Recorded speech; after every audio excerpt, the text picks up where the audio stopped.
Dream Productions is the next installment in the Inside Out franchise, taking place between the first and second film, kind of an in-between as they would call it in some of the promos. And how did this spinoff turn out? Well, let's talk about it. Going into the show, I was actually kind of excited for it. I did hear that there was a ton of production issues, like with animators being treated badly, which, why is that becoming more common, and that they almost canceled the show twice. I came out of Dream Productions actually having a really fun time. The show actually acts a lot like a documentary, where whenever you see the characters just in their normal lives, or you're seeing Dream Productions, the camera is kind of shaky, it follows the characters around, it has like zoom-in shots, and it pretty much acts like a documentary, even to how some of the characters will narrate to the camera. And then when you get to see the actual dreams, they're more like movies, and they're very cinematic, like you could actually see them on the big screen. That's something that I really loved about Dream Productions, is how they visualized dreams as this movie studio.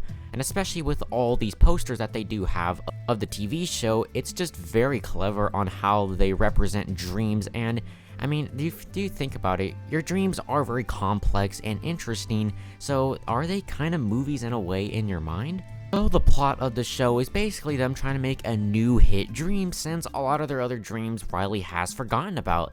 And if you do think about it, yeah, a lot of the dreams you actually have, you definitely would forget about. I know I forget a lot of the dreams that I have. It only is very vague for like a day or so, but the way they represent it in this show is honestly very relatable.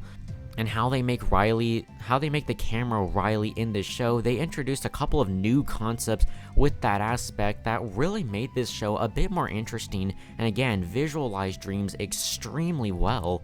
The show very much acts like Baymax, Zootopia Plus, or Cars on the Road, except it actually feels like a proper TV show. Each episode is around 25 minutes, while those other shows are like shorts, but have more episodes. This one only runs at 4 episodes in a total of 84 minutes. You do get some of the old characters like Joy and Anger and all the other ones, but they're not really that prominent here. They only appear whenever they're watching the dreams, but they're not really the main focus. It's the director.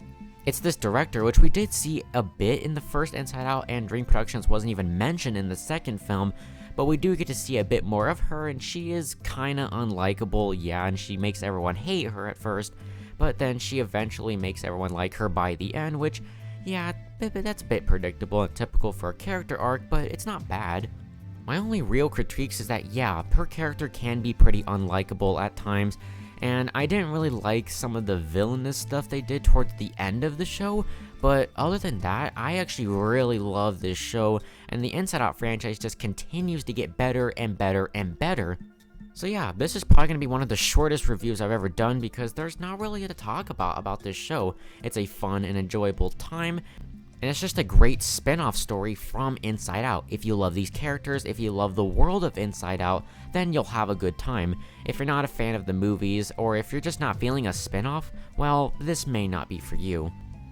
As for my ranking of this show, I would say to go see it. I'm not going to put it in like peak or like you have to see it, but if you want to have just a good, fun time and just want to watch a quick show with 4 episodes, or if you really like the Inside Out world, go check it out. I think it's a great time.